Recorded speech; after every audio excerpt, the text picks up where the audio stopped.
But if you put down their confidence or put them down, you'll get a proud reaction. It's going to be, and the fire will come in here. So the planet really gives you some guidelines. It's not saying words. You see the association, and then you see how someone's behaving, and then you think, oh, maybe they can use this, or maybe this, and you get ideas as you go, as they're needed, as to how you might be able to help someone. Or explain something. So people usually come get the trust when something is not working right. And you're having to realign the energy. You know, we don't go get gas unless we're out of gas. We don't fix the car unless something's not working right. Same thing. We don't go see an astrologer when you're happy and everything's going. But when you're watching your kids, they're going to have their own styles. And that they're going to know how to work their mind and think about dealing with you, because they're going to see that. You've seen it. They've grown up to it. It's part of you. So the Mercury, when it's in Gemini or Virgo, it's in its own rulership sign. Mercury's strongest in Virgo or Gemini. It's the most. They're both independent signs. I'm thinking for myself. I'm thinking freely about anything, everything. That's Mercury and Gemini. Donald Trump. What would be? I'm just trying to pick up about these. My ideas go back too long, so they're not contemporary. René Lévesque was Sun and Moon in Virgo, so he was really critical of how the separatist movement, and critical of the English and how they changed things. So, but he had his strong Mercury. He had analyzed it really well. He was a smart man. People really respected his intelligence. So these are the masculine, the feminine Mercury. So in Gemini and Virgo, that's the strong. That's the most diverse, strong mind. They can run circles about anybody, just about. But they're hard to be consistent at any one thing. So they can get bored easily, or they're not driving enough. They may not want to make enough commitments. But they still could have a good mind. So some of the best thinkers are not necessarily the writers, or some people just being free and independent. They don't get caught in things. I've been using Trump as an example, but he would be better off being a businessman, having his own place without everybody minding his business of what he's saying and what he's doing. Then it doesn't work so well. Okay, when you get to Venus, you have Venus rules Taurus. We're looking at Mercury. So if Mercury's in Taurus or Libra, it's going to be ruled by Venus. So each of those Mercuries are going to want to have some reward or some appreciation for their thinking. So with the Mercury in Taurus, they're not going to want to learn unless their teacher likes them, unless you spoil them. They're going to want to get some reward for thinking, some appreciation. There's going to be some practical thing. Why bother? If I don't, why should I do homework if I'm not getting some benefit? You know, like, so you can usually get them through high school by saying, you pass, I'll give you $100, or I'll buy you the bike or something, but you got to pass your year. Then they'd work at it because there's some reward to be got. But if they're not being liked, they're not going to think right. It's going to get negative. So right values. So Taurus the Mercury in Taurus is inclined to accumulate. I can see all these things. I want to get these things. I want to have this. I want to buy this. It's inclined to get things, and usually it's collective for oneself. But when it works brilliantly is when the Mercury in Taurus can also give some of the things it likes to someone it wants to have it. You know, so like getting out of the self-centeredness of the Mercury. But the Venus is the guide. Right values. Is it right or is it wrong? If you get something and it rips off somebody else, is that right? So there's a simple need to just have things, nice things, but have them right. When it gets negative, it's getting them greed, envy. It ends up thinking the wrong way of how to get things. But there's going to be an envy or a lust or a wanting things with Mercury and Taurus. And at the same time, you're thinking about how you can be appreciated, how you get rewarded. You're thinking about romances, about how to get attention, how to get rewarded, how to be satisfied. Your thoughts are going in those directions. When it's in Libra, it's like in Taurus, it's fixed. I want to have this. I don't want to have to necessarily work, or why work for something I can charm for. All the Taurus qualities come in to affect the mind. But the Venus is the guideline. Are you happy? Are you satisfied? Are you content? And sometimes it makes a good business mind. I know how to make money. I know how to get what I want. Simple. The Venus in Libra, the Mercury in Libra, ruled by Venus, the Mercury is thinking about sharing and thinking about relationships, but really, the Mercury in Libra wants to be appreciated for ideas. So if the Mercury's in Libra and you start talking to someone and you're listening to them, they like what you're talking, they like hearing you. Wow, the Mercury in Libra will talk forever. Or you write a book and write an article on the Mercury in Libra and somebody likes it, or you write a love letter to your girlfriend and she likes it. Wow, you're going to keep getting that because you're getting the attention and the appreciation you want. That's kind of love. So the need to be appreciated for one's ideas, or share one's ideas, or share what one has. One's mind's inclined to go in that direction. And if there's no one to share with, boy, that Mercury and Libra, who could be there? Who could be there? Could be someone decisive. So all of the qualities are there in layers, but the rulerships are very useful because you're supposed to live up to the good qualities of the rulership are supposed to guide the mind. So right sharing, right values in sharing, communicating, sharing ideas. This is like the Libras, Mercury and Libra, often the Sun in Libra will be there too, but it's really strong on, let me share. I like you, I'll give you, like, let's do this.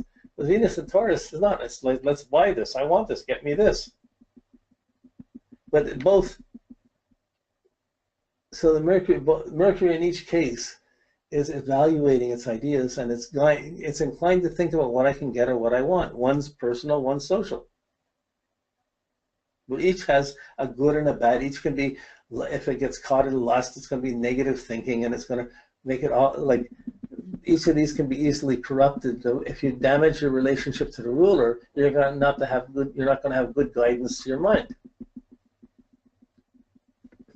So if your mind goes into Aries or Scorpio, it gets out of what you want or what I like, and it goes into what am I going to do, or who's doing it with me.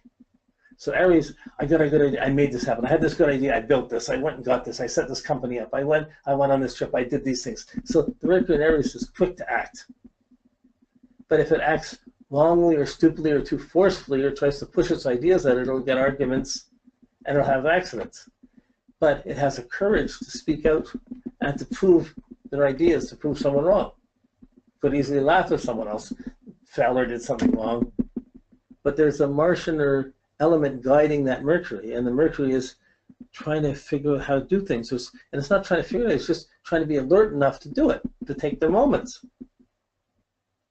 In Scorpio, it's the feminine Mars sexuality. And I did this for you, you owe me. It's the expectation between what I'm doing. So the thinking gets caught in what I need to do for you and what you're doing back for me.